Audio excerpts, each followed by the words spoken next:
At Arizona State University, we're bringing world-class education from our globally acclaimed faculty to you. Earn your degree from the nation's most innovative university. Online. That's a degree better. Learn more at asuonline.asu.edu. Yeah, watch it. Okay, still worth it. Cute. The dog is a fun idea. I've heard that he loses his shit. I don't know what else to do. Where's the dog? Where's my dog? From fabulous Las love Vegas, Jacob. Nevada, this is Pod Therapy. Real people, real problems, and real therapists. You can submit your questions anonymously at podtherapy.net or email us at podtherapyguys@gmail.com. And now, broadcasting from the churn, that's Jim, that's Whitney, I'm Nick. It's time for some Pod Therapy. Well, hello, everybody. As you are hearing this, we're recording it in the past, in July 15th. And every that time they means hear this, it was recorded in the past. Also true, but more in the past than you're used to. Which means I can Even share that my further weekend back in plans are to do a little staycation for the anniversary here in Okay. Vegas. GVR. Check out the Virgin Hotel. You should propose. Jim's going to Wow, get married. the Formerly the Virgin. Hard Rock. You can give that a little try and maybe That go sounds see a so show. funny, the Virgin Have you heard Hard of the show called Emo Night? Have you heard about this? No. So it's like a concert where they're just playing all like the 2000s emo pop. Oh my hits. gosh. It sounds pretty fucking cool. I think I'm going to have to go to that. Come do it. Fucking go. We're going When this is Saturday. this? It's It's going to be on this Saturday, Saturday? 8 o'clock. Is it which only I can on say Saturday? because Do I have to go? by the time the audience hears this, it happened a week ago. But yeah, it'll be pretty fun. So looking Jim, for Whitney, recommendations. and Jim's I'm going to try wife. that one Yeah. steakhouse. Peter definitely Thought won't that go. would be good. Uh-huh. Or Nobu Sushi. Have you ever had that? Nobu's great. Nobu's very famous. Is it famous Yeah, one? It yes. seems like it rang a bell. It's just like, oh, maybe There's I'll a try this Nobu new in place. there's a couple Nobus in town, but Okay. one of them's at Virgin. Yeah. Okay. Nobu is super high end. Okay. Yeah. Very good Japanese food. Yeah, so we're thinking about doing that, and then just maybe getting out. Like, I like to stay at the hotel, as we've discussed last week. I do not like to drive anywhere, even in our own city. But maybe go see something, just something local, like another show or something. I don't know, just one You more know what's thing. right across the street from the Virgin? What is right across the street from the Strip Virgin? club. I'm like, the there it airport. is. Yeah. And weren't you telling me it's like one of the shittiest strip clubs in It's one history? of the worst ones that I've ever been into.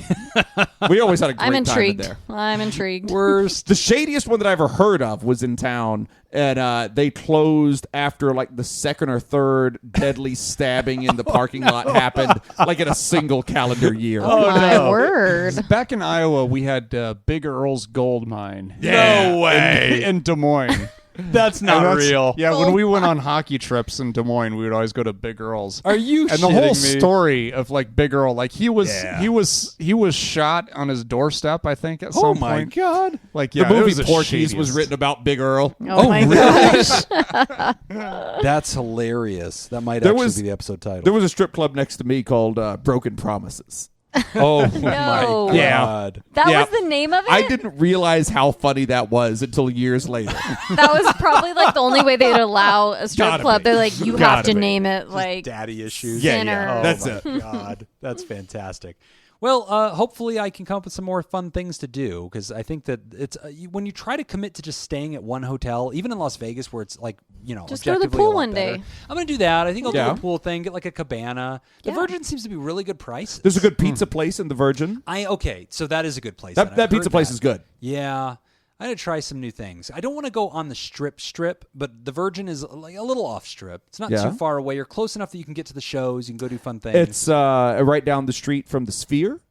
If there's a Okay. thing at the Sphere going on, well, you can there's do that. Backstreet Boys at the Sphere. Yeah. which yeah. is sold out. I totally thought that would be a cool thing to go do. I know. But, I You got to be looked. able to get tickets. I know. I looked at tickets so long when they first popped up. I was like, I should just buy them, and even if I can't go or something, they'll resell for Oh, more. 100%. And then I didn't, and now I'm kicking myself. I Yeah. was like, shit.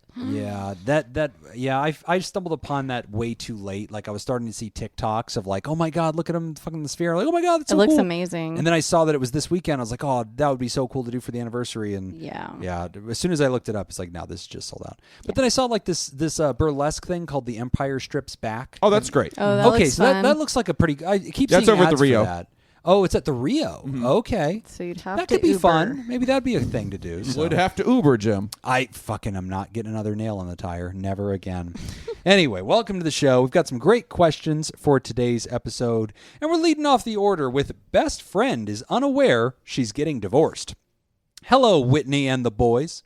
Whoa, Whitney and the boys. Yeah. Here It's is- me, Whitney. Pew. Here's the background of the situation I find myself in. My best friend and I have known each other for almost 30 years. We met when I was 13 and she was 30. I was going through a lot of issues at the time, and she was someone I could look up to and lean on, and we became very good friends. Over the last 30 years of friendship, we have been in each other's weddings. My husband and I have spent holidays with her family, became like a second mom to her daughter, and have been with her through every high and low. I have also learned that she hid a lot of her personality from me and many others. She must be the center of attention, does not take criticism well, has a drinking problem, and has been physically and verbally abusive to both her husband and her daughter. All of this has come to light now that her daughter is in college and started confiding in me. I've always noticed how demanding she is of her husband, and I never agreed with how she treated him, but I never felt it was my place to say anything. I've spoken to her husband a couple of times, and he has voiced his frustration about his relationship. I know he's wanted to leave for years, but was always afraid that she would take their daughter from him. Well, now that isn't a concern anymore since she is an adult. He has spent the last few months taking the necessary steps to leave. Bank accounts have been moved, personal items have been packed, and when my friend is not home, or when my friend wasn't home, and paperwork is ready to be filed. So here is where I find myself. She thinks her life is perfect and that the relationship is great. She thinks that he would never leave because, quote, he wouldn't survive without me and he would be nothing. I know the truth. When this goes down, I'm going to be the one she comes to, and frankly, after everything I've learned in the last 2 years, I don't even want to be friends with her anymore. I have started distancing myself over the last 2 months. The problem is I don't know where he is officially filing for divorce. When he's officially filing for divorce. So, do I continue to distance myself? Know where. Yeah, here. So I do continue. These nuts. The courthouse. Distance myself. I do continue to distance myself and let our friendship, or do I continue to distance myself and let our friendship end quietly? Do I cut her off now and end it quickly? Do I stick it out and help her deal with the aftermath? Do I change my identity and go into witness protection? I like the Help! last one. Signed, Mama Ninja Scoop. Hey, Mama Ninja Scoop. Mama That Ninja. is an interesting situation. Oh my Sure gosh. is. Okay, Dirty laundry comes out. 13 and 30. Did That's I hear interesting. Yeah. Became friends when Can you I be was 13 and she was friends? 30. I mean, Like- I could see a situation where it's like, I know you and you are a cool older girl that, 30 is not a girl, but like person who is nice to me and treats me nicely. 5 short years later, I'm an adult and we stay in touch and we stay in touch forever. That didn't raise anything for me. Really? I grew up like in that, very much in that. Like I had a lot of what I definitely would have just called like adult friends. Okay. And How like, many 13-year-old 13? friends do you but no, currently yeah, have? no, that's exactly what I was getting to. Okay. It's Jacob's like, yeah. When I was 13, I had a lot of these people that I would have called adult friends. Looking back at Really? it now, Oh. they wouldn't have said, "Oh, I have this child friend." Ah. They would have been okay. like, "Here's this kid I know. Yeah, I yeah. like this kid. This kid likes me. Yeah. like Oh, we I hang out, gotcha. we pal around." Right. I definitely would have said that when I was 13. Though. Yeah. And like That makes a lot of those people, became my friends Yeah. when I got older. But like, from the writer's point of view, Yeah. Right. That I'm makes with you. more sense. I'm thinking of that I mafia have no- movie yeah. with Robert De Niro and his son is like in the mob and he's just a little boy and like he becomes friends with the mobsters. Is Midnight Run? Is that it? Maybe I haven't seen that one. Okay. have to wait for trivia to know for sure. shit. Toy It's Story. a great fucking movie.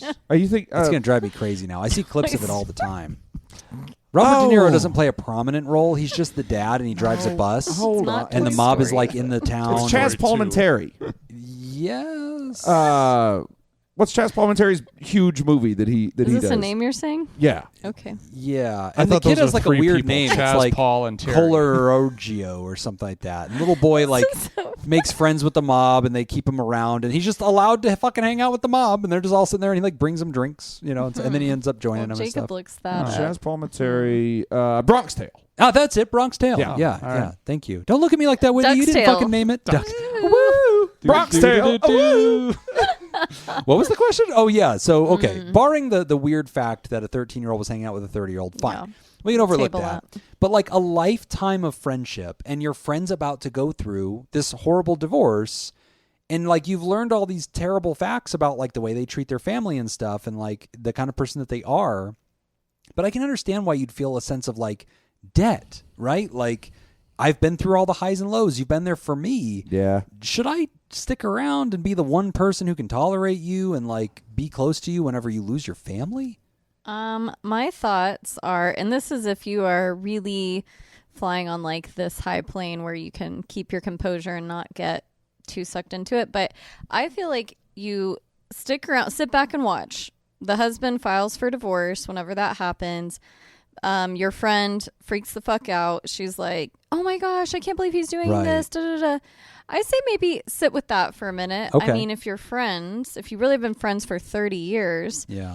And as she starts to like maybe bash him or go off on things, I think that's where I would push back a little personally and be like, Sure. well, I mean, do you think he has any, what's the word I'm trying to say? Like, does he have a leg to stand on here? Okay. Like, So is you'd any maybe of this try valid? to show your Like, friend the mirror a little bit and say, honey, you know, and if there's I wouldn't reasons why he normally left give this you. advice if you had like a very, I don't know, a different relationship with this friend, or if you were like, oh, I just feel so bad for them, they're getting blindsided. Like, yeah. I then, wouldn't. Then give we're not this- trying to correct them. Correct. Yeah. I think just because of this situation and how you described this friend being not very kind, caring, compassionate, Right. empathetic, like maybe try and hold that mirror up a little, especially if you yourself are like, I don't even know if I want to be friends with them. I think Right. it's fair to be like, all right, I'm going to give you this one last shot. Okay. Like in the dark. Yeah. Hey, There's maybe- almost some devil may care about it because it's like, well, I was ready to end our friendship anyway.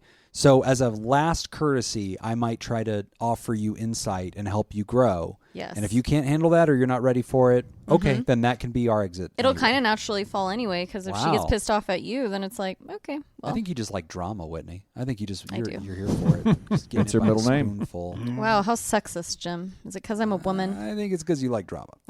Well, that's true too. I do love all the Real Housewives shows. She's here for I don't think it. any of them are married anymore. Yeah, I know. I don't even know why they Oh, call that it kind of that. makes sense. Yeah. Or they're Just- self-made. That checks out. Right. Self-made housewives. Anyway. So yeah, that's my go-to is like maybe like sit with it because she's your friend. You can owe her that maybe, and then confront. Okay. Yeah, I mean, it kind of just depends on what your long-term goal is with this. Like, are you wanting to salvage this relationship or not? Or are you ready to just let it go, you know? Yeah. Dude, It's kind of a nice spot to be in that sense because, like, you've got nothing to lose, True. you know? I worry that the writer, and again, I'm sure we can trust that the writer has thought this through. They're not being, spontaneous with it. I get a little bit nervous because if you're only hearing the side of the spouse who's going to leave your friend and he's confiding in you a lot and like you're starting to learn more about her dirty laundry, I don't know. Depending upon what you're learning, I do get a little bit nervous because I could see it being like, hey, you're getting all this download of this person who's going to exit a relationship.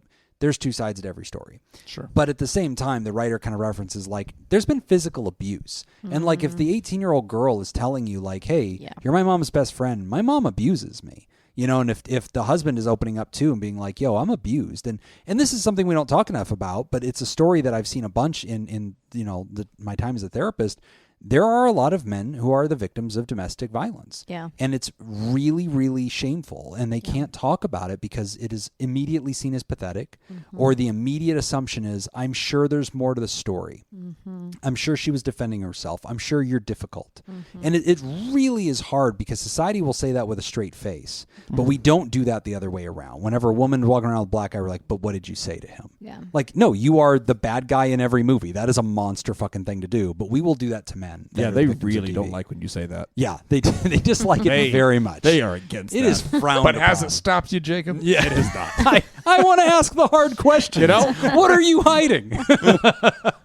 It's like my buddy Jim Jobin says. Oh, there there are it two is. sides to every Quote. story. Bitch, what did you do? But who raised him?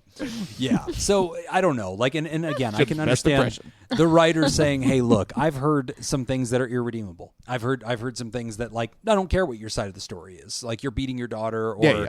you're an alcoholic at the house or whatever, and like, I just want these people to get away from you, and I want to get away from you.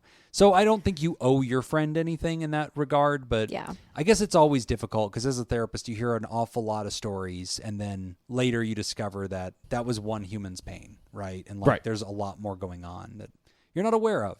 So Yeah. it doesn't justify things, but Yeah. I don't know. It's perspective. I guess I have a hard time too. I mean, I appreciate what Jacob said, like from his perspective, if he were 13, like befriending a 30-year-old, that feels like that perspective.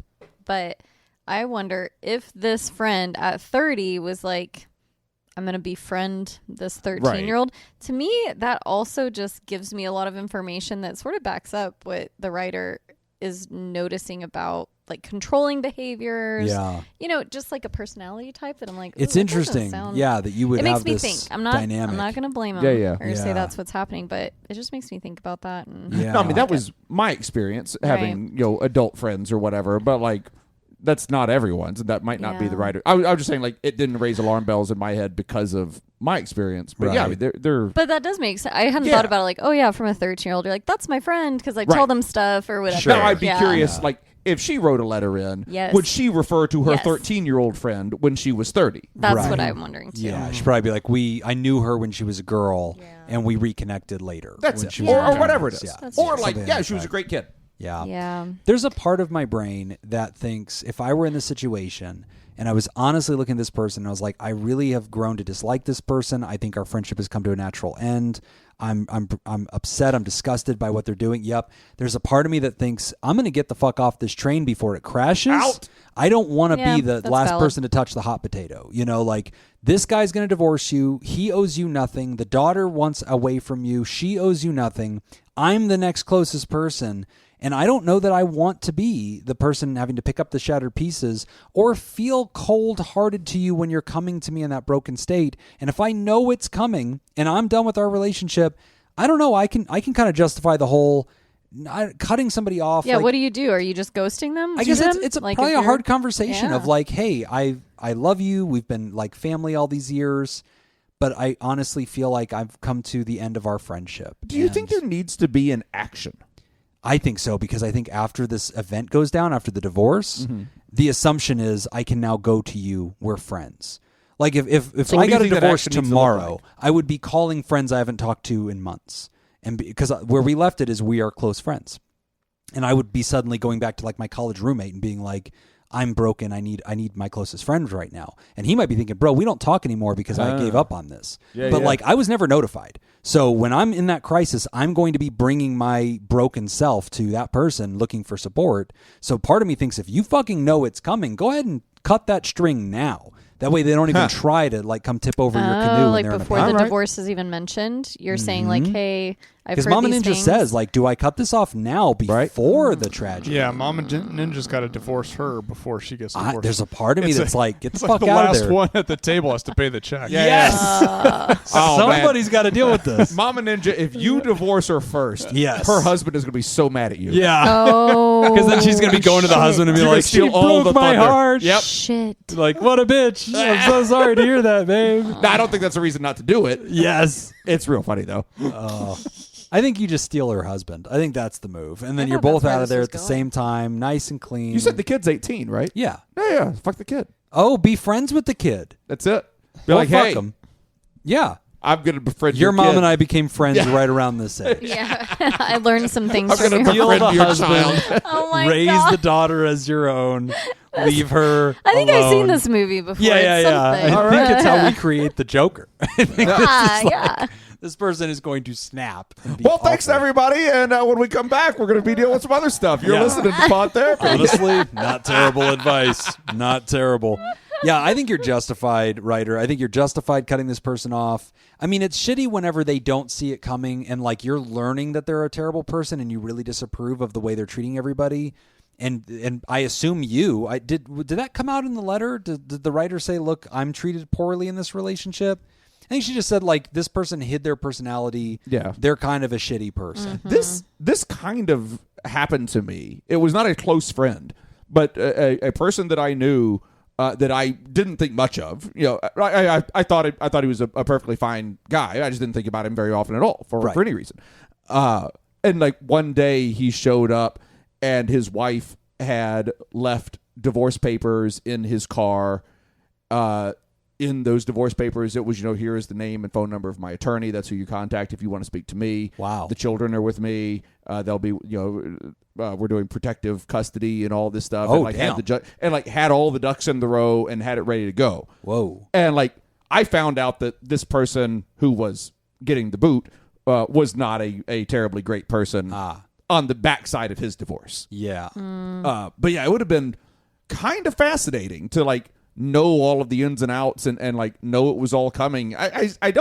I don't completely disagree with Mama Ninja here. Like, this is a weird place to be, and it's also weird information to have because it's almost like the information is almost voyeuristic. Yeah. You're learning something about someone's life that you shouldn't know. You don't have a reason to know that. Yeah. You don't have an organic reason to have learned this information. So it is a little. It's a bit of an odd place to be in. That being said, I'm totally with James over there. Oh, I'd be out. That was last episode. Too We're not bad doing we're that keeping anymore. it going. He's going You know, by Michelle. Yeah, that's right. Michelle. My fitness consigliere. Michelle. I wish that you would label yourself as fitness consigliere at your website. Michelle. Fucking do it.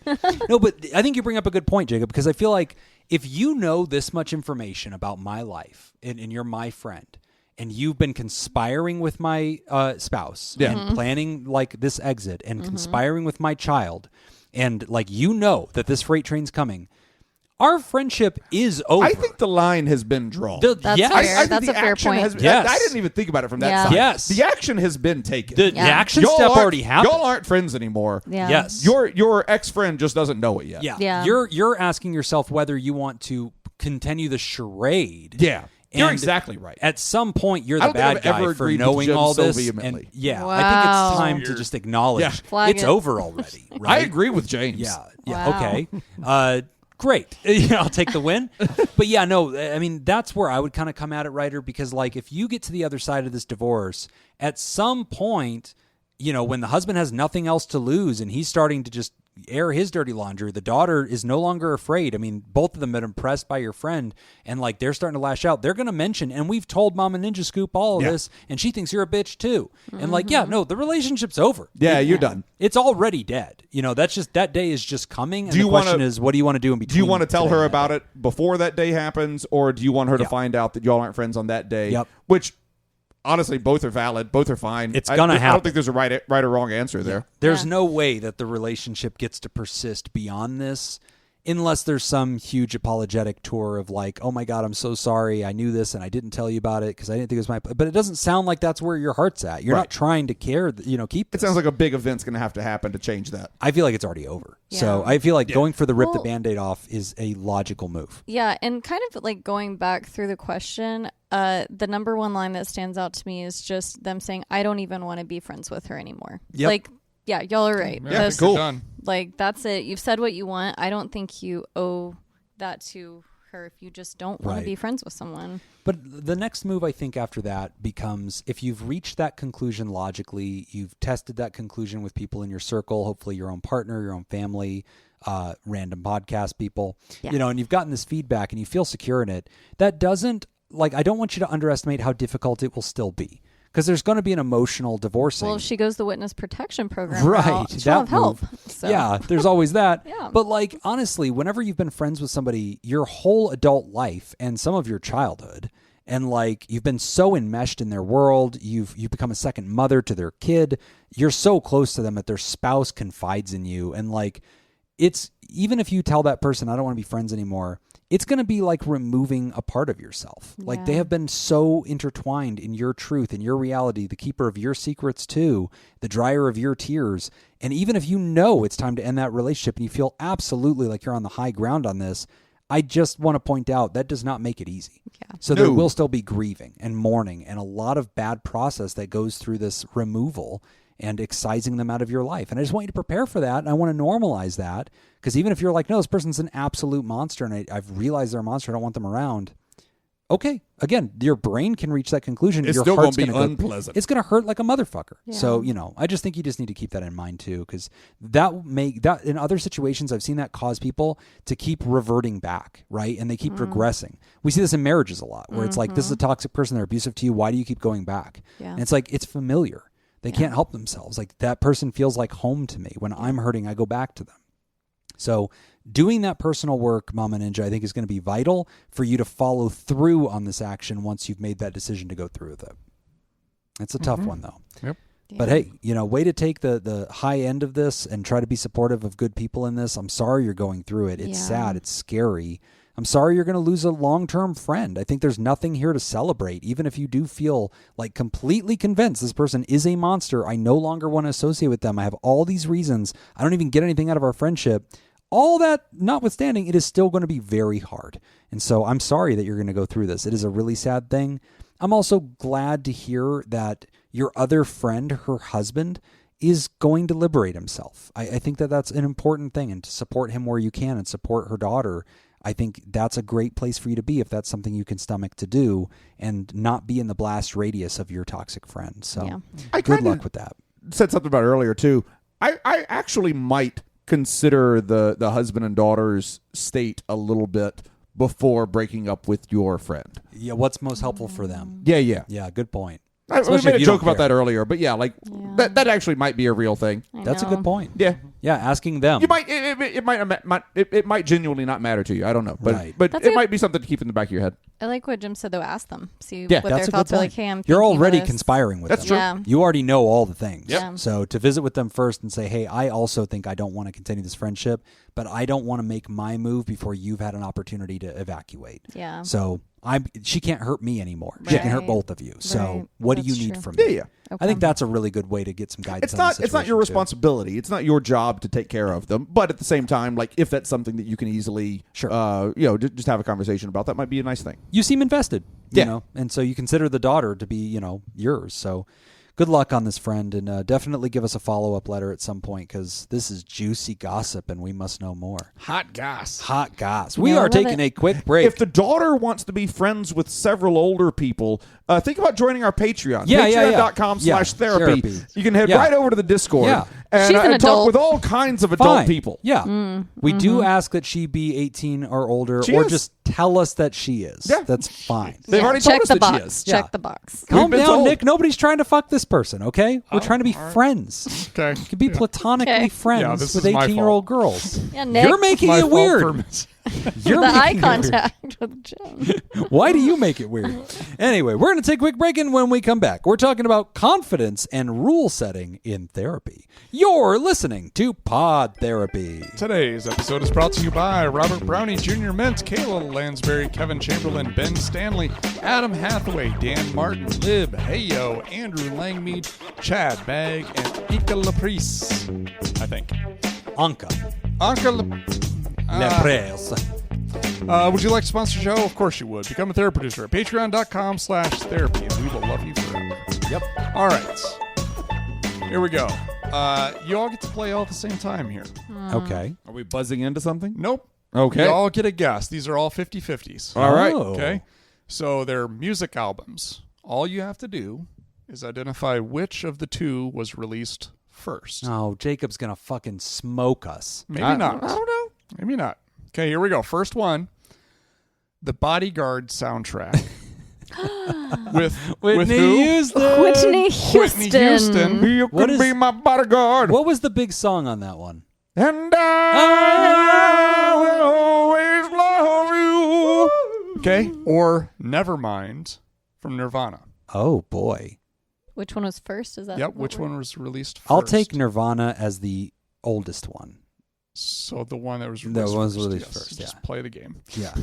I don't know the right words. to make I'll go time make bodyguard. Okay. Damn. sense. Fitty. I would have said Nirvana, but now if we're wrong, I'll feel stupid fighting with Jim. I'm gonna say Nirvana. It is Nirvana. Yes. I don't All have to right. feel stupid What are the now. years?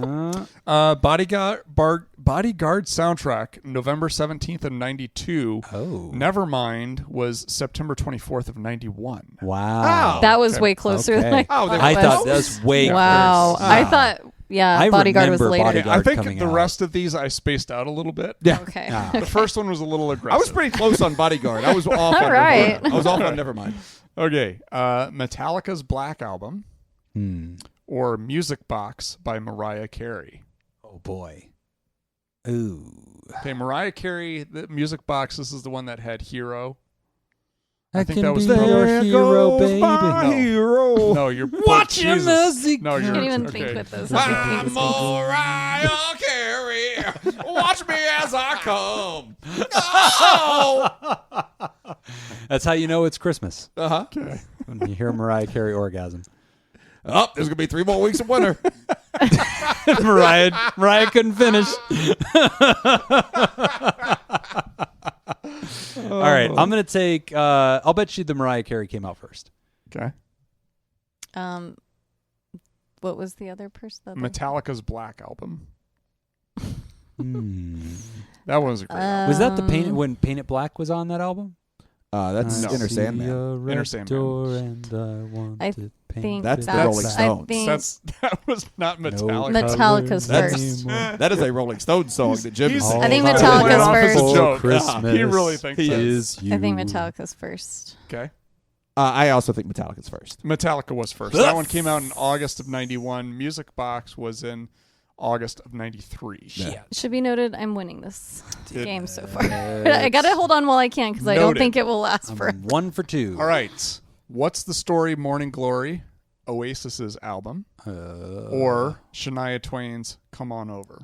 Come on over. Ooh. Come on over, baby. I will say Whose Shania. bed have your Okay. boots been under?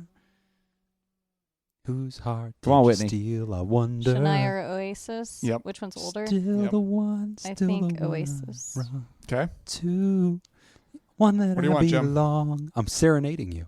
Look in my I'm eyes. Is taking that your away a guess? point. No, fuck. Is Give me your Shania guess- Twain. Okay. Wrong. Shit. Oasis. It is I am Oasis. crushing it. Wonderwall. Last one. Oh. NSYNC's No Strings Attached, Yeah. or Amy Winehouse's Back to Black. Ooh, shit. I'm going last on this one. Not Tried that to I make mean me I go think to rehab, but I said no, no, no. I think you're first on this one, Jimmy. I'll take NSYNC. Okay. That was such a bye, bye, bye, Huh. bye, bye. Did you see the TikToks where Lance from NSYNC went to the Backstreet Boys concert at the Sphere? No, I love Lance. He It's has an super funny. awesome social he media went with presence. his I'll husband. say Amy. And it's really, really cute Okay. how they did it. Which one was first? I think NSYNC.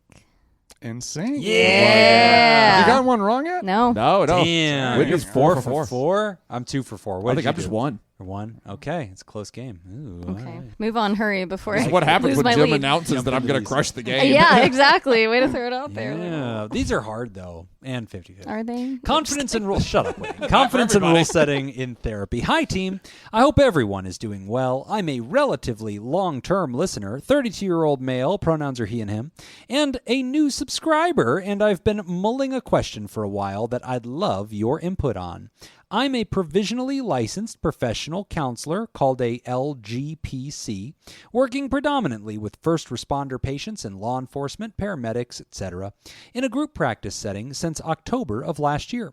I've gained a ton of experience across these past few months and can identify several areas of improvement in my therapeutic skills, but one area that I consistently feel uncertain about is having the confidence to establish, maintain, and enforce boundaries or rules within sessions with clients. For example, I have some clients who will take phone calls or read and answer texts while in session while I patiently wait across from them for them to finish. While I sit there waiting for them, I often find myself thinking that I should say something or tell them to focus on the session. But I never feel like I have the confidence to actually confront them. On the one hand, some of my patients are on call when attending sessions and likely do need to be available for contact, but on the other hand, the interruptions often do negatively affect therapeutic progress. Another example I can provide revolves around our late cancellation and no-show policy in which we request 24-hour advance notice. Several times my clients have canceled late or no-showed because they were responding to a call late in their work shift, or in those cases I won't charge them for the missed appointment. But I am now starting to sense that my clients are stretching that policy because of my lenient enforcement, and I'm not getting paid for that lost time. Considering that you are all seasoned practitioners, what tips Thank or you. advice would you give a new therapist in establishing and enforcing rules for therapy? Thanks in advance, the Train Guy. So, sounds like. Shoot. Thank you for being a listener and a new subscriber. Yes. That's Yes. awesome. Sounds like, am I getting this right, that he is working in like a private practice? Group practice, Group almost practice. Oh, okay. exclusively with first responders. Yeah. This is a tough one. It is tough. Because so I don't have a good example as far as boundaries within clinical practice because I've always worked for organizations. Right. And in that sense, it feels a lot easier to set boundaries because I'm working with groups of people a lot of times. And so it's not just about, hey, this isn't about respecting me. This is about respecting the program, the and the other, group. Program, the group, all the other folks, so I'm strict on that sense, and I don't have any problem enforcing those boundaries. However, as a personal trainer, fitness consigliere. Thank you. Yeah. You're welcome. I have the ability to charge clients for sessions when they cancel at the last minute. Okay. Because I still have to drive to the gym. I still have to be there. I got to, I'm not getting paid for that hour now. Yeah. I've never done it. Okay. Because to me, it's more important to me to maintain rapport. Yeah. And so that's more important to me. I'll take the hit. Right. Wait, you've never, if someone, it's 5 a.m. and they're like, I overslept, you don't charge their card? Mm-mm. He just works out furiously. Okay. That's how he makes it up. Oh, wait. Continue. Yeah. Come back to me. I can see the disgust in your face. Yeah. Nick, He's like, you need to set better boundaries. We're gonna teach you how to do this today, Nick. Yeah, I'm actually really glad that Whitney is already leaning in that direction because I'm like you, and so and this is also so I do want to validate for a second that first responders as a population, this is very typical. Oh yeah. And I have the same exact problem. If I work with ER docs, EMTs, firefighters, cops. And as a professional courtesy, anybody in a healthcare profession or in first responders, I don't tell them that I will be lenient on the rules. But when they inevitably text me and say, I'm so sorry, I got called in, there was a bad thing that happened or whatever, can I reschedule? Right. I will try. I'll try my best to do it. And then if it comes down to just having to take the hit, I will. But I can afford to do it, because that's not my only clientele. If that was, it would be hard because they cancel all the fucking time. Mm-hmm. And a lot of times, to their credit, a lot of them will say, especially if they're in healthcare, they're like, yo, I know the rules. Mm-hmm. I'm part of this life too. I will be paying my bill. Yeah. And I'll, as a courtesy, I'm like, it's cool. Don't worry about it. We're on the You same do the page. dance. Yeah. In fact, we are very similar. And so I get it. I also know how that is. And I get emergency calls too. And there's been times I've had to cancel things. So I understand that. First responders, they've, to their credit, most of them have always said hey, I know the drill. I know what I signed up for. I read that policy very carefully. Not my first rodeo. I will, please send me the invoice. And I choose not to, right? And it comes down to rapport building, I think, is part of it. For me, it also comes down to that makes me feel good because I feel like that's me contributing to society because it's a cop. Sure. I'm giving a cop a break. I'm giving an EMT a break. Yeah.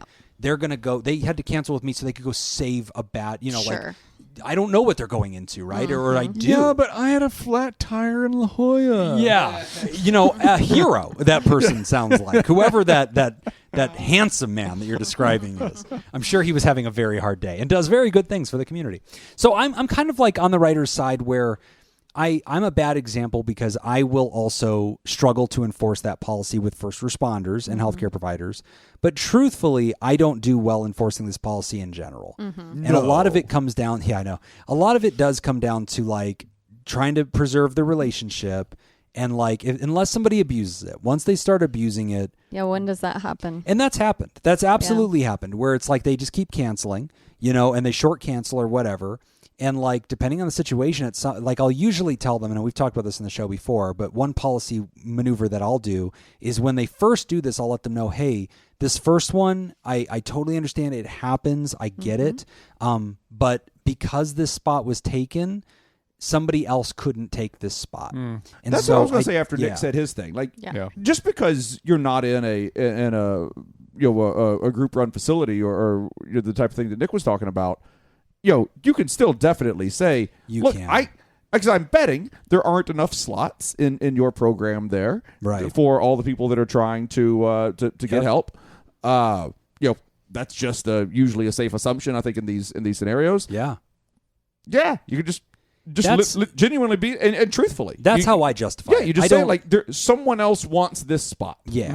When I'm if talking you're to booking the client, it, they're fucked. I don't like to bring up to the client, because I've seen other therapists very indelicately bring up things like, I need to get paid, or something Yeah. that, and I don't like that language. It shines too bright of a light on the reality that I am also a professional healthcare provider, and it distracts you from the work I want you to do. Sure. So I try to hide that, and I'll usually say it more subtly, like, I don't bring up me getting paid, but I'll say something to the effect of like, My wife is a bitch. she's a bitch. She She's gonna checks hit my me. bank accounts. She's gonna need this money, man. She shakes me down.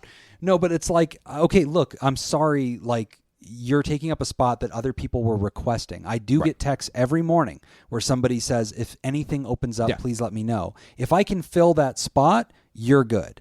But if I can't, I am going to have to bill you. And that's just about keeping spaces open for people that need them. And if you want to do a courtesy, you could do like I'll do the first one. The first one I'll give you a You could break. have a courtesy on that one. And I was going to say also, like for instance, in your first responders, James, when people come to you and say, you know, like, hey, I wasn't able to get in, you know, but please bill me for it.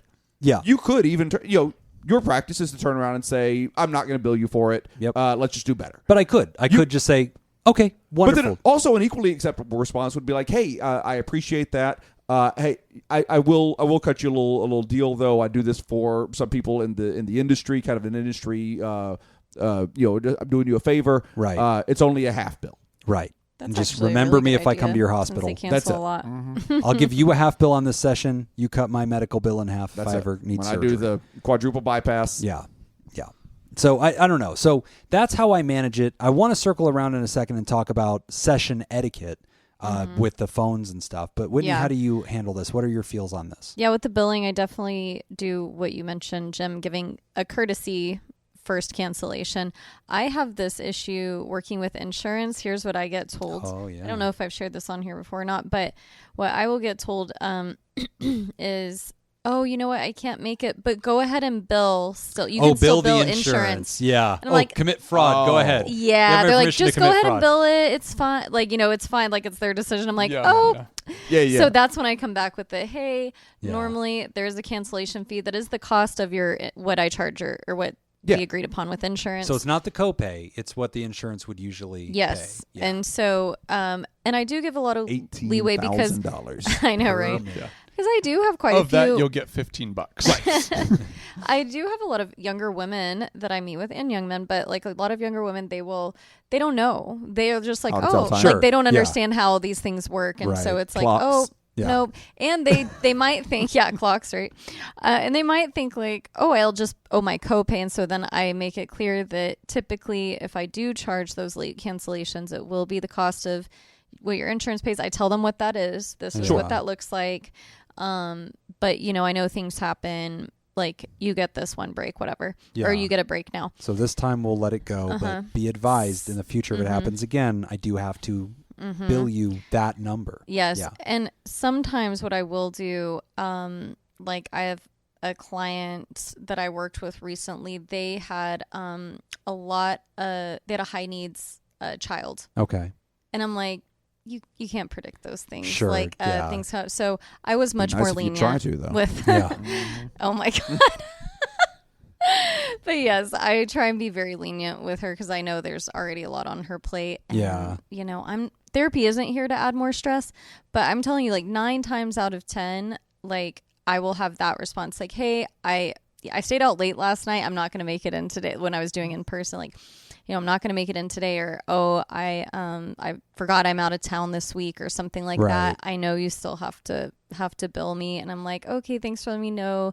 Yeah, I will this time. Have a good time on your thing, whatever. Like Right. I keep it very casual, and I have Right. found that it really usually does not, especially if they're the ones mentioning that. I know you got to bill me. That helps a lot. It really doesn't hurt our rapport. Doesn't seem Yeah. like it does. They come in the next week. Right. I've done that with personal training before, where like I was having my own like get a little mental breakdown from my own MTB. shit going on. I'm like, I'm not going to the gym. I'm not going to go meet my trainer and Right. just be crying for half the time. Like, yeah, I got to cancel today and charge my card Yeah. the Right. like $90 or whatever it is. Right. I'm like, just charge it.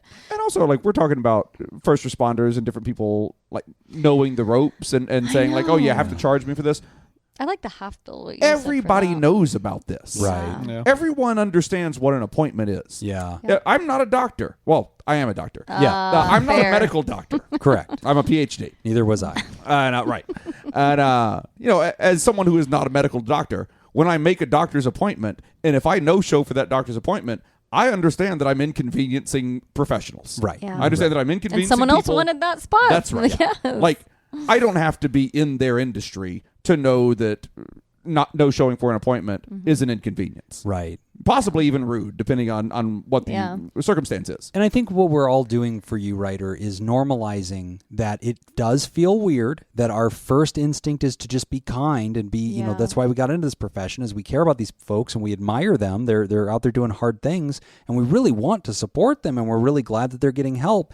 But we're also trying to instill a little bit of that confidence. Here's how you do this. Like, here's how, as a veteran professional, we'll say these words. Here's how we'll say, hey, I'm going to let this one go, so don't worry about it. No pressure.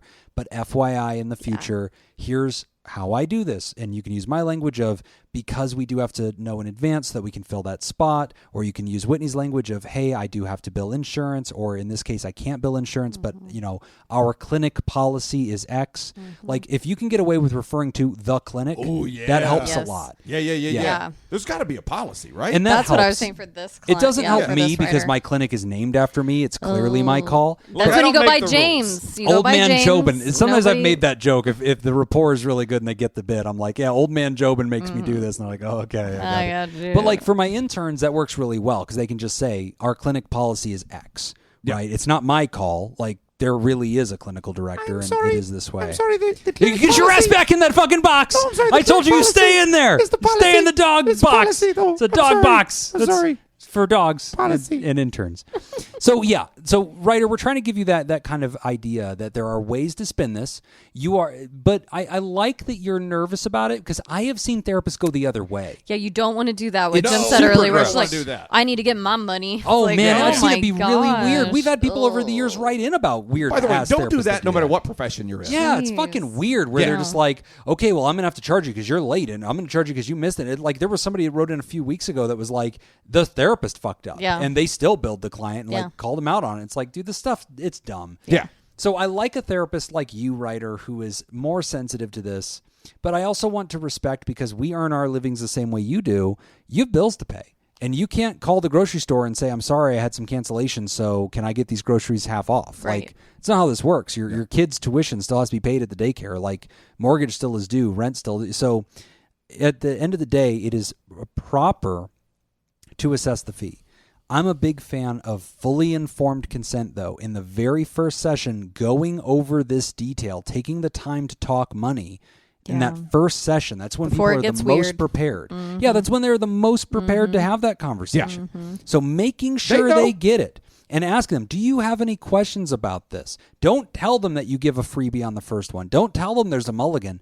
Prepare them for this. And then when they cancel, if you want to, give them the mulligan and use that as your reminder opportunity. Now they've gotten 2 warning shots. And then when they do it again, that's when you say, oh, shoot, I'm sorry to hear that. If I'm able to fill that session, I'll be able to waive this. If I'm not, the clinic policy is we do have to assess that fee we talked about in the first session. I hope you understand. That's it. And then ultimately you let them deal with this. And like, again, they are helping professionals too. They understand it. Now, what are your thoughts on the patient using their tech, answering phones? And we got to keep in mind, this is a special population. These are first responders. When their phone rings, they are conditioned to reach for it immediately because it could be That's a big thing. fair. Even if they're off the clock, quote unquote, their partners aren't. Like there's other things going on. Can you just say, maybe if you can be mindful of it? Here's what I would do, because I'm kind of passive aggressive. I would put a sign on the wall, Okay. honestly, or like a sign someplace that's visible with like cell phone line through it, Yeah. and something to the effect of, "Let's make an agreement. I'll stay off my phone, you stay off yours, or let's Right. be present with each other." Yeah, Just yeah. like, That's hey, like your this thing. is both a two-way street here. I like where using it's some like, humor on this. Yeah. I like that as a good mitigation strategy because calling them out, I think, can be tension, and I think it can rupture the relationship. But being playful, Yeah, there's that sign, that pools used to say, where we don't swim in your toilet, so don't pee in our pool. yeah, Do the same thing. Like, don't answer your phone, and I won't pee in your pool. Yeah, there you go. That's it. They'll get it, They will. 100%. They'll Don't make the don't send connection. that text that I won't pee on your phone. So, Nick, you would kind of use playful energy or have an actual sign, something that communicates this as a policy and something we can remind them on to redirect them. Yes, but also understanding with that specific population. Yeah. And if that's the case, like if I'm working with someone who's a first responder, I will say like, hey, I've got these signs here. I would appreciate it. If you're able to, have somebody cover for you for an hour, I like that. Do something like that to make yourself present and available for the session, that would be ideal. I understand, obviously, there's situations you're going to have to answer the phone. It's also a great conversation to have that first day when you're having a conversation about the Exactly. cancellation fees Yes. and everything, too. Especially when they introduce themselves during the intake and you understand what their professional role is. Writer, you have enough lived experience now that you can anticipate that and say, so listen, I've worked with a lot of first responders. Our program specializes in it. One of the things I think all of you have in common is you're extremely responsive to your technology because lives could be on the line. So here's the agreement I want to make with us.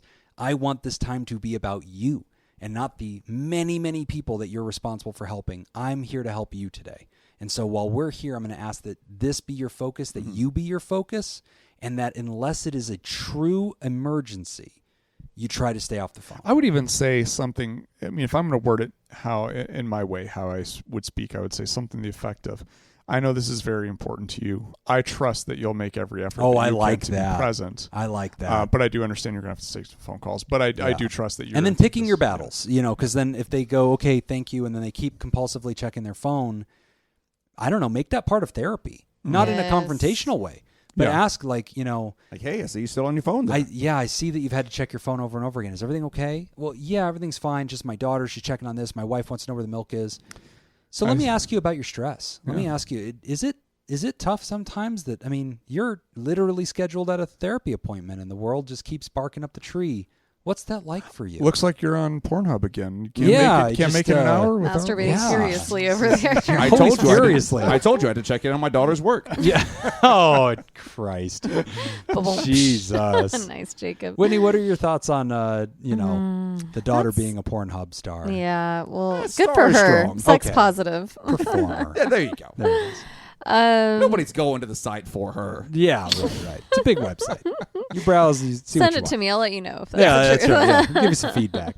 I have notes. Yeah, I kind of like the idea of bringing it into therapy. If over time it has been a consistent issue and you've done already what Jim said, where it's like, hey, I noticed you're answering your phone. Yeah, I'm stressed about XYZ. You can address the stress.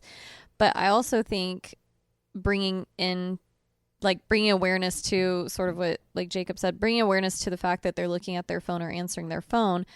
I would even try something like, well, do you feel like you're getting the most out of our sessions together?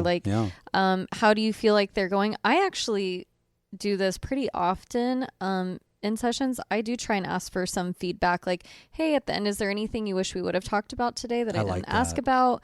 And I think this kind of falls into that category of like, yeah, are you getting what you want out of it? Because I'm imagining if I'm a client in a session and I've been in therapy appointments and I've had an urge to like check a text because something's going on outside of session or whatever, that's personal. And I'm like, no, don't do that, Whitney. Like that's going to fuck up like the vibe right now. Right. But I can imagine if you weren't a therapist in a therapy session, you might have like the casualness of just like, oh, I can just check my phone while I'm chatting with my therapist, but not fully aware of how disruptive that is to the flow. Yeah. So I think the therapist asking, or you writer asking your clients like, hey, how do you feel when you're answering the phone? Does that feel like it disrupts our flow? Right. Because every now and then I'll have maybe, especially a little ADHD client baby who's like in there and they kind of want to do other stuff while we're meeting. Right. And that was really hard in the beginning for me. Like, to realize they kind of need it. They Yeah. need to do those things, maybe not check their phone, but it's things that I would call distracting at times with any other client, but they actually function better that way. So if they say, no, actually, I like this, I feel fine, like we're flowing, whatever, even if you don't agree, I think you have to just kind of own that in the moment and just say, okay, I'm going to respect that perspective and maybe ask again later, check in again one more time later, like asking them again, how are you feeling the flow is going? Well, you can even say like, oh, you feel like we're flowing well. I'm noticing little things that can easily just be me. Maybe just keep it in the back of your head They're like, Yes. let's be mindful about how this flow is continuing. I want to make sure it's not disruptive. Yeah, kind of calling it out without being like, you're disrupting our Right. session, Right. but Not correcting. Yeah. That's it. Like, Being curious. I'm noticing this. That doesn't mean that it has to be true, but I'm noticing this. So you and I just be mindful of this. Yeah. no, that's moving great. forward. Yeah, so a version I of like that. that. I think all of these are gentle ways, but if this is your population and you're noticing this population Yeah. has some specific tendencies, in my opinion, that's a great advantage. Because for me, I sporadically get first responders, and I will not be thinking I need to get ahead of this problem because it's been a while since I saw the last one, right? But if my clinic kind of specializes in that population, I know it's going to happen. And so I can anticipate that during intake and say, so some of the realities of this job are unique. I've been lucky enough to get to know people in your profession. I've seen some patterns. There's going to be some things about your life that I kind of know a little bit more about and can anticipate. There's going to be things that are unique to your life you're going to have to teach me about. Also, by the way, there's realities about your job and you getting called in. So here's the special ways that we're going to anticipate that. Yeah. Or with your tech. I realize your tech vibrates and you're not a person who just goes, oh, the phone vibrated. I'm sure that's just a notification from Facebook. Your brain might think, are shots fired? I'm getting called in. Yeah. Is something bad happening? I know my friend is going on a bus today. That could have been an update. Plus, who has Facebook notifications turned on? Psychopath. That's A that is a psychopath. I was going to say iPhones now, they're do not disturb. You can set like customized ones where it's just like, all right, do not disturb everyone except for Bait. these Right. people. Right. Yeah. Don't It sends an baiting. It sends an auto response. You know what's funny? Before I left the office and went straight telehealth, I was actually in the process of buying. What's that box called that you put tech in? You put your phone in and it locks and it won't let you and in it. it like blocks all EMV waves or yeah. whatever, Oh. so that it can't hear you anymore. It's like dead. Oh. It's Yeah. something box. box. It's not a Freudian box. Anyways. doesn't Cigar have much shaped. to do with it. Yeah. But anyway, whatever that thing is called, I had heard of another therapist doing that because the content they were discussing in session was showing up in ads on Instagram. I have had that. Whoa. I will talk about, like, a client will talk about their vacation they're going on. Right. I'm not kidding. I will be like on There it Instagram is. later and I'm like, shit. Yeah. It- And so it like really that bothers became me. a thing for me where I Faraday was Faraday box. That's Yeah, it. yeah. But or cage, Faraday cage. Faraday cage. They make like bags. They do all kinds. Yeah, they make kids do it at schools. But like I think there's value to that. I mean, obviously this is an adult you're dealing with. If they don't want to do that, then I wouldn't ask them to. That's too much. But I have had people that have said I want privacy and like they'll leave their phone in their car, but in Las Vegas you can't always do that because it'll melt. Yeah. So like we would have a Faraday cage, just put it into and be like, yo, this that's protects smart. you from your phone picking up ads from the very private shit you're telling me about. Yeah. And I don't know what's going to happen. Like you're sitting here talking about, I don't know, having an affair, and then like you go home, and I don't know if like how Ashley your Madison phone talks pops to your up. IP address. Right, Jesus Your wife's Christ. like, what? Yeah. Pull Whit. Well, it's like that old bit As where well like, as a time machine to take you back Right. to 2007. Well, yeah, you yeah. know. Like when Boy, Google Nick was knows a lot auto about finishing your Madison. search I was just queries. saying that. They're closed. Yeah, like a trend. Early yeah, that's what I 2007. heard. Oh, Nick's okay. still at morning. Yeah. I mean, I still have an account. You know. Yeah. They don't charge me as much. But yeah, it's like the Google auto finishing your search query, and the dad sits down and it says like, "How do I?" and he types in, and it says like, "How do I know if I'm pregnant?" And like he runs over and gets his daughter and is like, "What the fuck?" And it's like, that's it. So yeah. So anyway, Ryder, I think that there's a lot of ways to anticipate these things. You're lucky enough to have the same population over and over again. Building up that confidence to do it is again, it's not about imposing ourselves. It's not about seeing ourselves as professionals worthy of the fee. I think that a lot of other therapists get really preachy about that on LinkedIn and shit, and I just kind of find it gross. I just think it's about being able to run an effective practice that allows you to do this full time so that you can be present when they need you to be present. And like they get that, they get called to, response to things, and then dispatch calls them again and says, never mind, everything's all clear. They still get paid for the hour. They're still on the clock, and they understand that whether they answered it or not, they're getting paid, and there's a reason they need to be available to do that. And like, that's the concept of that profession. So you are in good company. It's something we all struggle with. There's a lot of ways to do this so that you can just get it done. But I really am a big fan of lots of informed consent, making it very clear at intake what the normal standards are, giving them a mulligan if you can, and then circling back around and saying, hey, we are going to have to bill that card on file. Or if you don't have a card on file, to submit an invoice to them and say, we can't schedule your next appointment until this is complete. Because a lot of times you'll end up with debt. Like I have people that like have outstanding invoices, and it's like, okay, we're going on and on here, and like you're piling up on invoices. Remember, in the early days of my practice, I would allow that, and they'd be into me for $1,000, and I'd be like, this is getting hard. Like this is too much. Like now it's distracting me from my therapeutic focus, and can't have that. So anyway, a very relatable question, the train guy. Congratulations on your career. Good luck. Make sure you go to patreon.com/therapy and throw us some of your cancellation money. That way we can keep doing what we're doing. We're going to take a quick break, and when we come back, we are talking about thing, because I already answered this one. Wait, what? Yeah, we switched those questions. Oh, remember? yeah. So, okay. Yeah. It's a question. It's a good one. Don't worry. It'll be great. It'll be good. I'll Stick figure around. it out. Stick around for it'll be it. great. All right, today's episode is brought to you by Robert Brownie Jr. Mintz, Kayla Lansbury, Kevin Chamberlain, Ben Stanley, Adam Hathaway, Dan Martin, Lib, Heyo, Andrew Langmead, Chad Mag, and Inca Laprice. Would you like to sponsor the show? Become a therapy producer at patreon.com/therapy. Are we already on the third question? Yeah. That's what I got confused about. Yeah. All of a sudden, I just forgot. Boom. Oh, shit. Okay. Got We're it. getting close to the end of a double recording day. It's We're all a little confused. blending together now. Delirious. All right, here we go. The Marshall Mathers LP, Damn it. By That was such a Eminem. fucking good album. or Come Away With Me by Nora Jones. Come away with me to another place. No. Which album was the We first will one? rely The Marshall on Mathers each other. LP. Is Uh-huh. that his original one? No. I'm Oh. Slim Shady, yes, I'm the real Shady. All the other Slim Shadys are just imitating. So I'm the real going Slim with Shady. the Please stand up. older one is Nora Jones, her. Yeah. Yes. I'm Nora gonna Roberts an author? say, yeah, I think it's Nora Jones's whatever. Nora Jones, that's my pick too. Okay.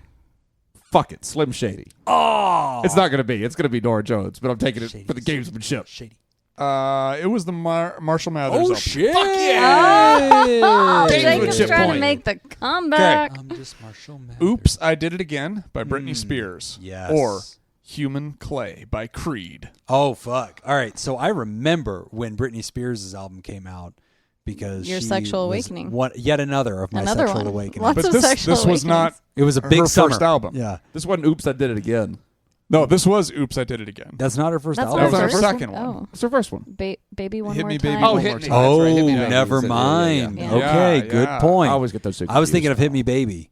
No. Oh man. Okay. Well, I went first last time, so someone else gets to What go was first. what was the option? It was Britney or who? Creed. Human Clay. Creed. I'll go Creed.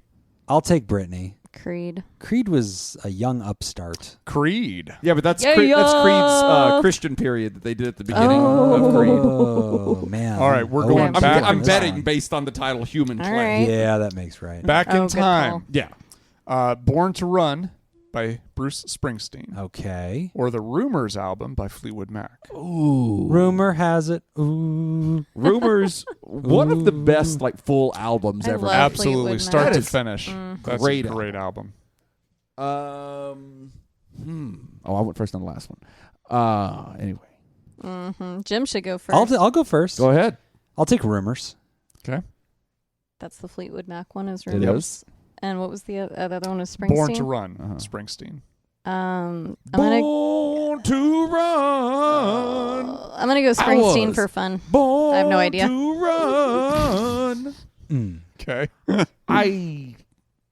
Oh man, I think Fleetwood Mac. Born to Run. Fuck! That was in 75. Rumors was in 77. Ooh, crushing I definitely got Born it. to Run full length. Jesus Christ. I'm so good at this All right, game. last one. Goodbye Yellow Brick Road by Elton John. Ooh. So Another this is one the of the album. best full albums. Yes. A fantastic album. Or Hotel California by the Eagles.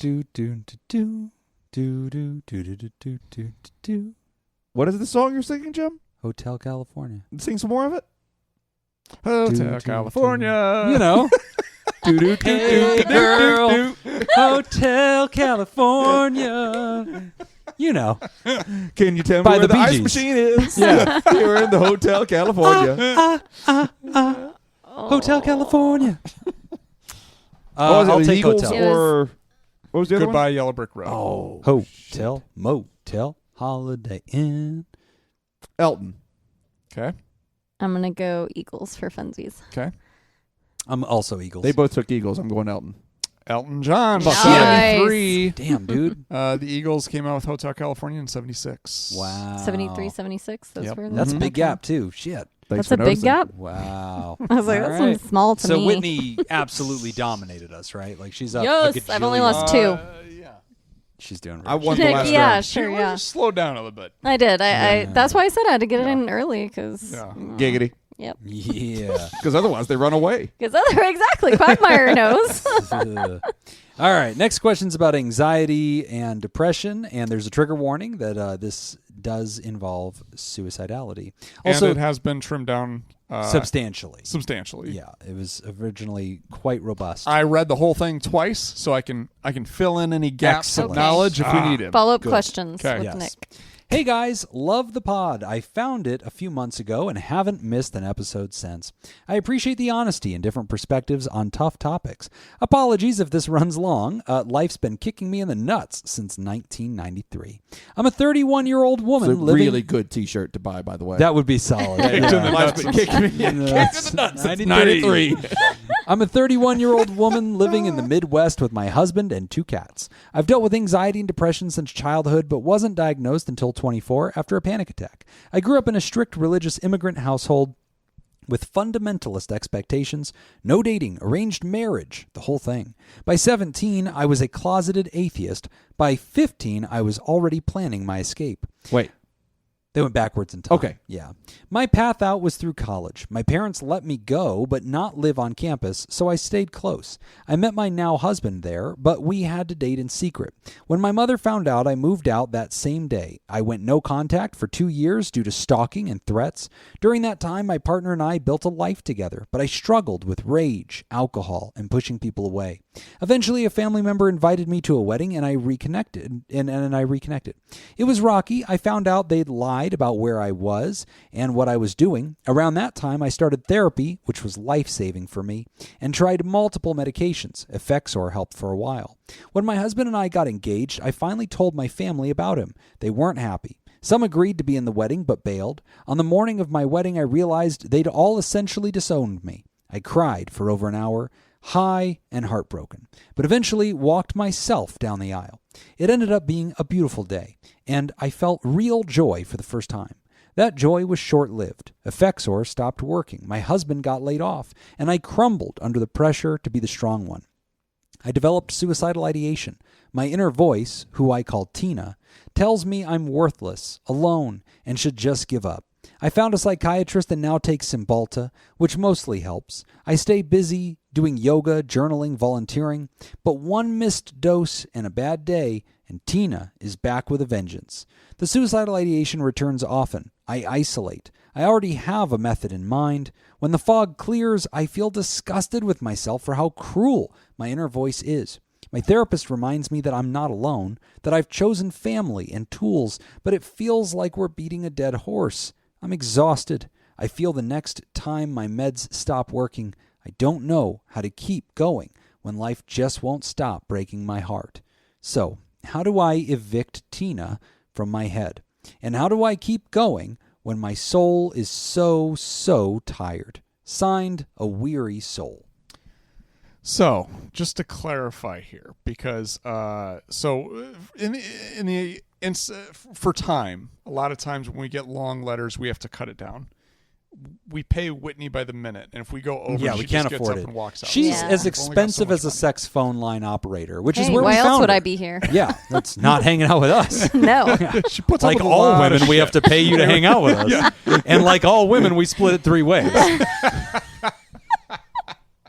Like all We are women, I nothing take if the not money and run. economical. Okay, so I cut this down. I edited it by hand, and it was still really long. Yeah, you Yeah, it was. So we sent it through AI, and AI cut it down even further. Yes. Okay.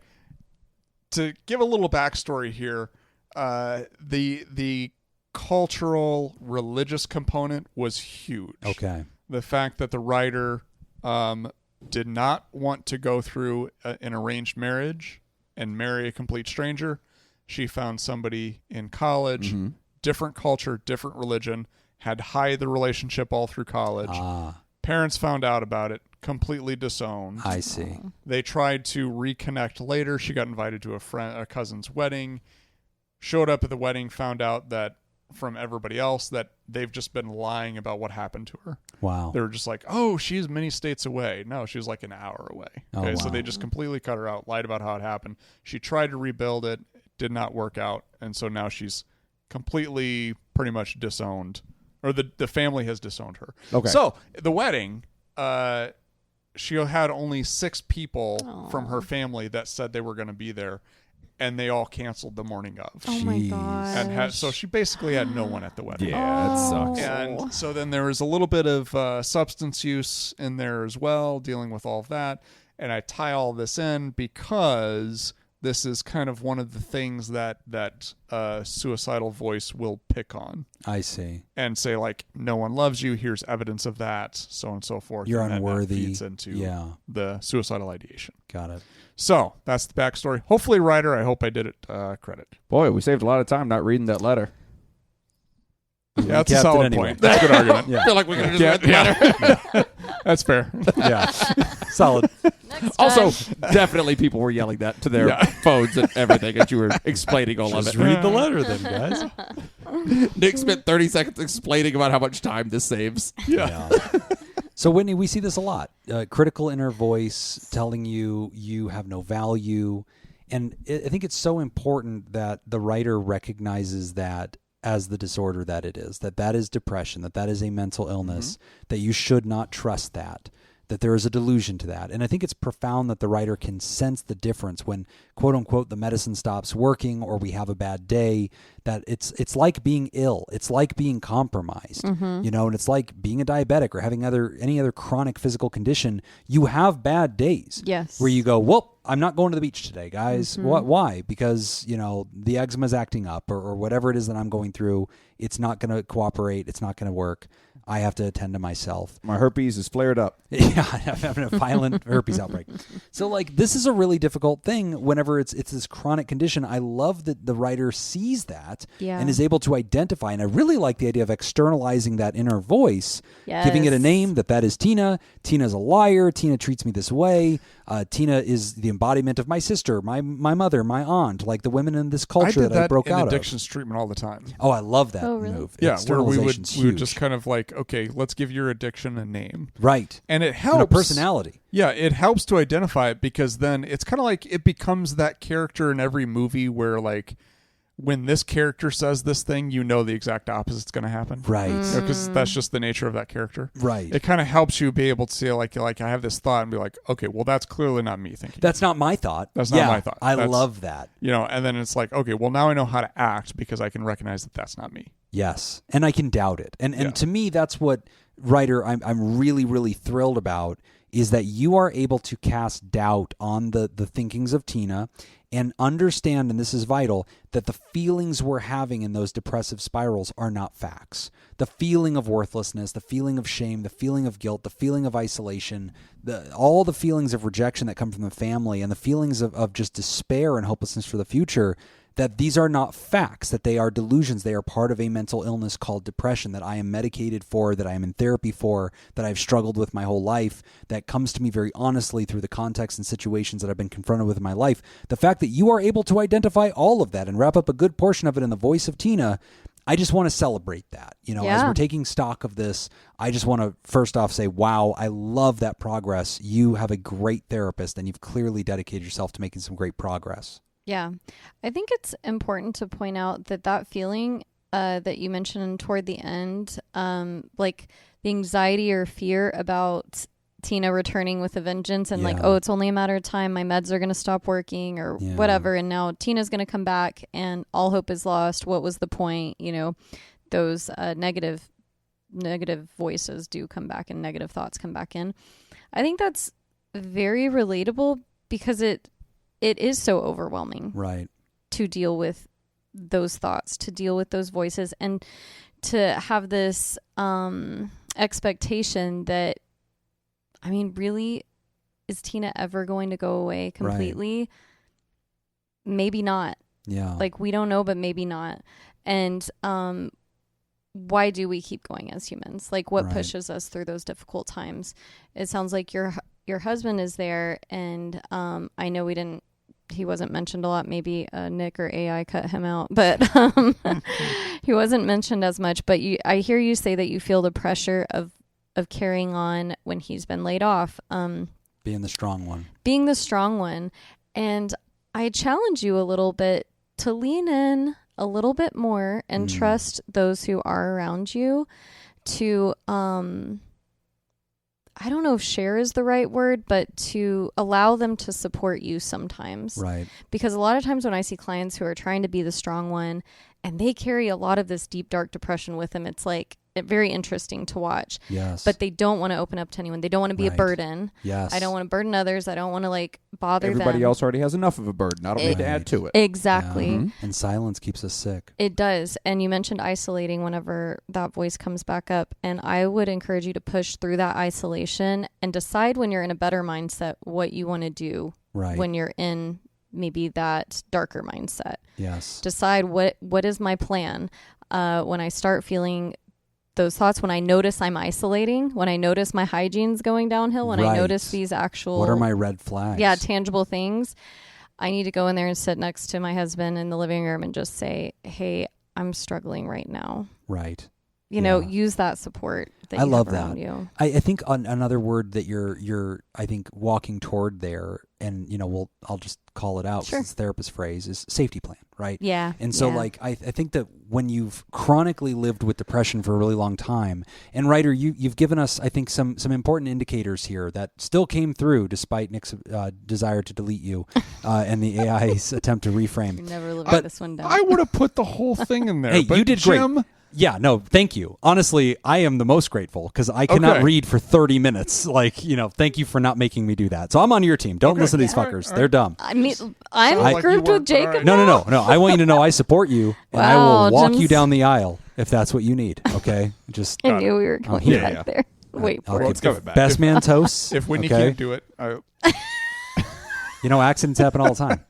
It's important she have an understudy who's ready to go at a moment's notice. Okay, I'm working on my speech right just now. saying. Yeah, don't. I don't think you'll need it. Or give it to me. I'll just read it word for word.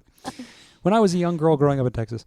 No, but like I really like that you have a safety plan. And if that's not something you fully developed with your therapist, I think it's important because you're giving us some important clues that didn't get washed out through the edits, where you said, look, you didn't use the baseball metaphor, but you kind of said, look, I'm on second base sometimes. And we've talked about this in the past. We use the baseball metaphor for suicidal It's been a ideation. while. Time It's to been a while repeat. since we got to revisit it. What are those bases? First base is I feel despair, I feel hopeless, I think about death.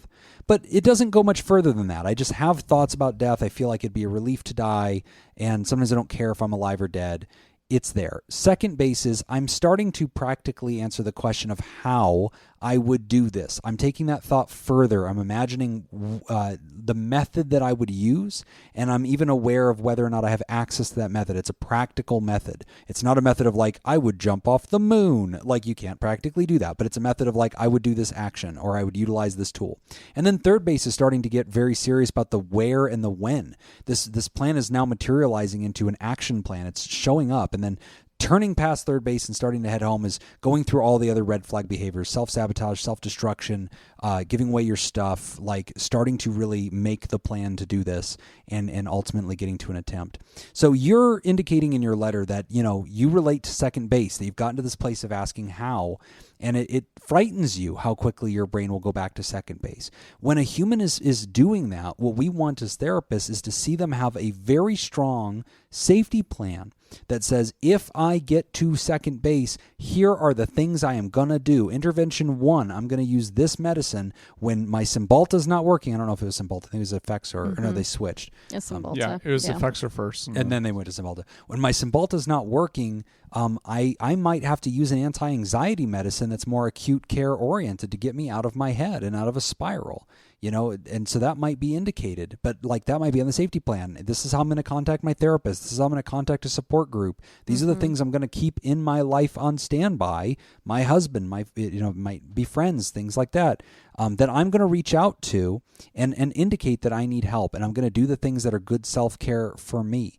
And that might mean that I distance myself from the meth that I imagine myself using, or I get rid of things in my house that I know I shouldn't have. And this is a good time, you didn't mention firearms, but this is a good time to mention holdmyguns.org. Yes. A really good program that you can go to, and you can find gun suppliers and organizations in your community that will take custody of your firearms and that's give them really back to you cool. when you are yeah. ready. Okay. It's completely free, and this is the number one way that people end their lives, is just utilizing a firearm in their home on a very bad day.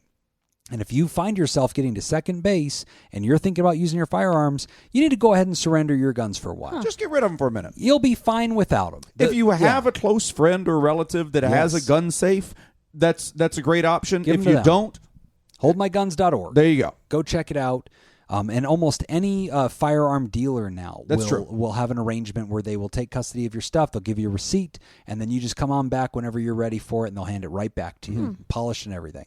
So, I just want to put that out there, Ryder, that a safety plan is absolutely pivotal when somebody's getting to this place and they're experiencing that second level.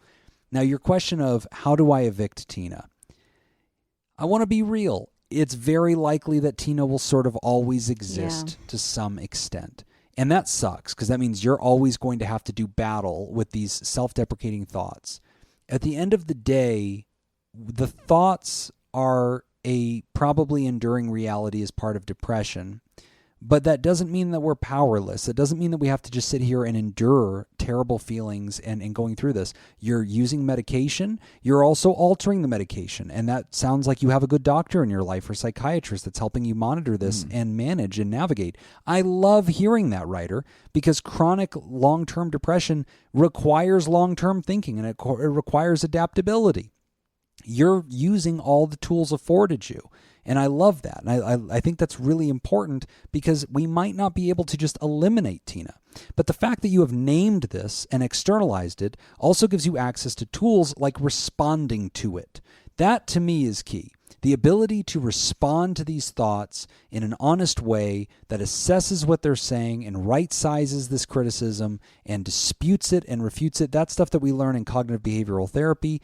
That won't evict Tina, but it will limit her influence. And that's ultimately the stopping point that I want for you. It helps to describe Tina and understand that Tina is not looking out for your best interests. Right.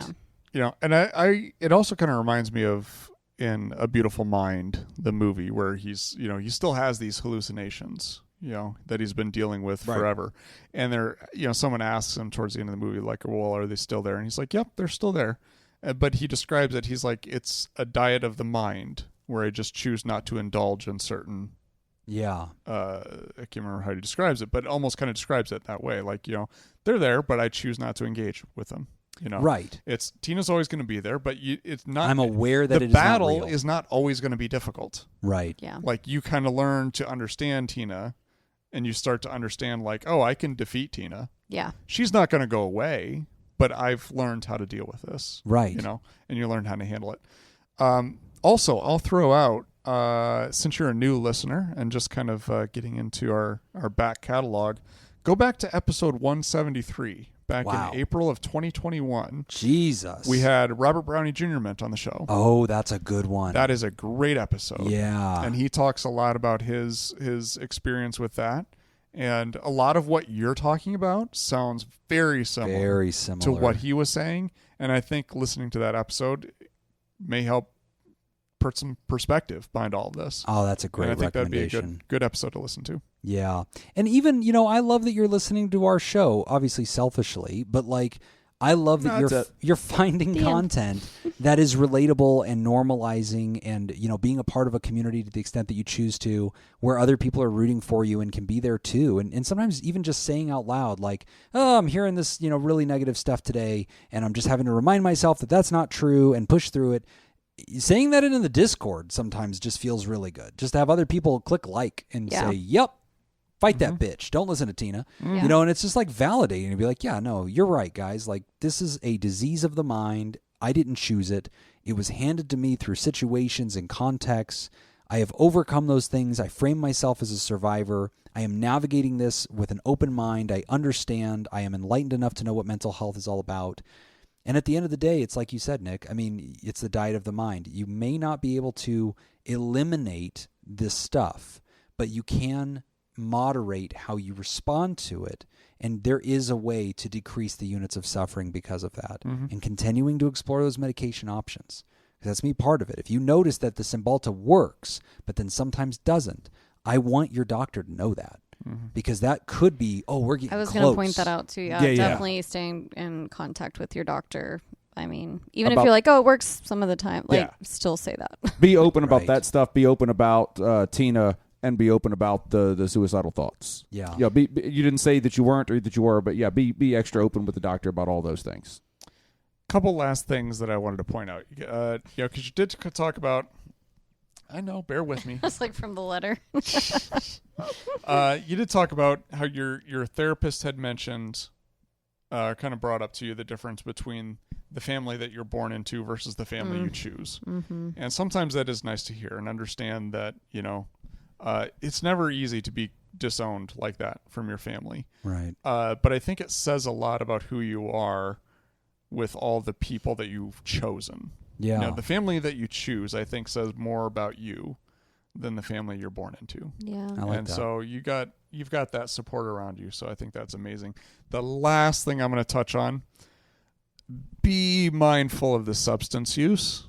Yeah. Because Yeah. I did hear quite a bit of, I felt this way and then I used this substance. I felt this way and I used this substance. Not necessarily going to imply that there's a substance use disorder here, but that's something to be mindful of when you're Yeah. using it as a coping skill. And the other thing too is, it's really, it's hard to expect medications to work how they're Yes. supposed to when you're introducing all of these other substances. Yeah. So That's just That's a fair be mindful point. of that. Yeah. All of that stuff has effects. Yes. Yeah. Everything that you put into you has some kind of effect, and just be mindful of it. Dr. Yeah. Jacob knows best. That's right. He didn't just get I've handed tried a that lot of 'em. doctorate. He's an expert. Dr. Jacob's Pharmacy. That's right. Self-taught. Anyway, Weary Soul, thank you for writing in. It's a great question. We need questions like this because it also gives people hope, and it normalizes the experience of a lot of other listeners. Throughout the years, we've read reviews where people have said, look, I just was listening to this and somebody wrote in, and that question could have been ripped right out of my journal, and it just was so validating to know that other humans are enduring, and we're all doing this together, existing out of spite, getting through it. But Nick, I'm really glad you brought up substance abuse because in the abbreviated letter, there was only the briefest reference to I've struggled with alcohol. And it sounds like that is a lifelong struggle. It sounds like that easily can become a problem again, and other things as well as complicating factors. Cannot overstate how disruptive that is to the medication and how it will ultimately enable Tina to come back more often. Yep. So very, very important note to make. We're going to take a final break, and when we come back, we are wrapping up the show. You are listening to Pod Therapy. Today's episode is brought to you by, most appropriately, Robert Brownie Jr. Oh, Matt. thanks, wow. Rob. Kayla Lansbury, Kevin Chamberlain, Ben Stanley, Adam Hathaway, Dan Martin, Lib, Heyo, Andrew Langmead, Chad May, and Ika Laprice. Le Prince. Did I do that? Le Okay, Prince. yeah. I jumped back and forth between episodes. Wow. Would you like to sponsor the show? Become a therapy producer, patreon.com/therapy.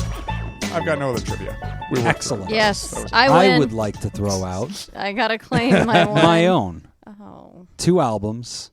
You tell me which one came out first. I don't know the names of the albums. Okay, good Oh start. my God, you're an idiot. Boys to Men or The Temptations.